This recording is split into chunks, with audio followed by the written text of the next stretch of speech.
So after my skin grafting was done, I remained on the burn care unit for a while longer before being moved up to the children's ward, which wasn't much better if I'm honest, though it's where the weirdness first began. The layout of the children's ward was just like many other hospitals. Beds laid out in two opposing rows, 8 beds in each row, and the private rooms were further up near the nurses' station. It didn't get very dark at all on a night down my neck of the ward, as the moon was generally right outside the window behind my bed, and so for me, the ward was always nicely lit on a night. I could watch the nurses as I did their checks and whatnot, could spy on the girl opposite me as she sneaked her chocolate the same as me, and honestly, nighttime on the children's ward was always my favourite time. I was in the second bed from the bottom of the ward, and in the bed right to me was a boy whom I'll call Mushy. He had been badly burnt on his torso after being left alone by his parents, and after he'd finished playing with his motorbike, yes, a motorbike for an 11-year-old, Mushy had gone into his house to set up the fire. It was a disaster waiting to happen for the poor lad. Anyway, my mother stayed with me throughout my time in the hospital, often sleeping in a makeshift bed on the floor using nothing but sheets and pillows. Mushy's parents weren't exactly up for an award, and we rarely saw them visit him. So when Mushy had a nightmare, my mother took up the duty of seeing to him. She would get up off the cold floor, tired and aching, and go and take care of a boy who was more or less left to fend for himself.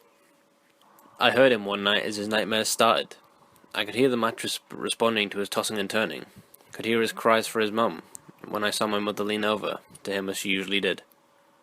I smiled at her and watched as she pressed a finger to her lips before I could say anything, so I simply resumed my hobby of counting ceiling cracks. Nothing whatsoever about that moment struck me as odd, not until I sadly went to take some chocolate out of a small bedside table drawer, and saw my mother, still asleep in her uncomfortable bed on the floor. She was out cold for a change, and when I looked back towards Mushy's bed, she was still there leaning over him. Only this time, she was more like a shadow than a person, and I thought it was probably just me finally cracking up due to trauma or something, but I kept looking. It was slightly taller than the average person, slimmer, and the facial features were silhouettes of sort, and I couldn't make out any clothing or shoes or anything like that. The person, or whatever, was just leaning over Mushy as they'd never seen a child before, much less a male child, because the only word to describe what little expression it had was fascination. The shadow person, as I called it, looked back at me and again pressed a finger on her lips, and silent as I remained, as I just kept on watching what they did. At one point, I'm sure the shadow stroked Mushy's head and face, then pulled at the blankets around him, and it was shortly after that the shadow just went. Didn't disappear or melt into the background, it was there one minute and gone the next, leaving behind absolutely no trace whatsoever.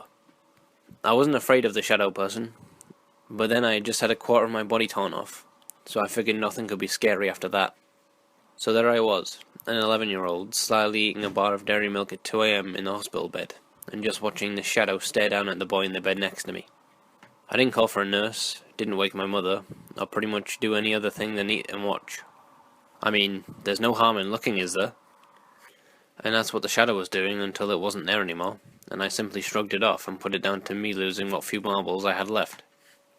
After all, who would believe a girl in hospital that was drugged up to the eyeballs about something like that? Not a word about that incident left my mouth, until 2 months down the line when a nurse from that ward drove all the way from the hospital to come visit me.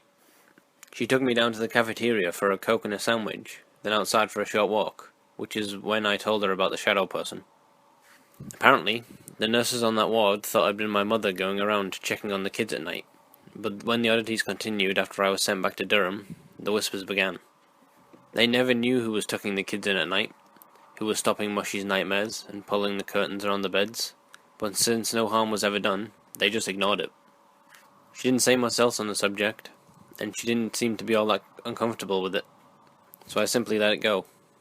And we carried on discussing my recovery, and the sociotherapy hell that was about to come my way.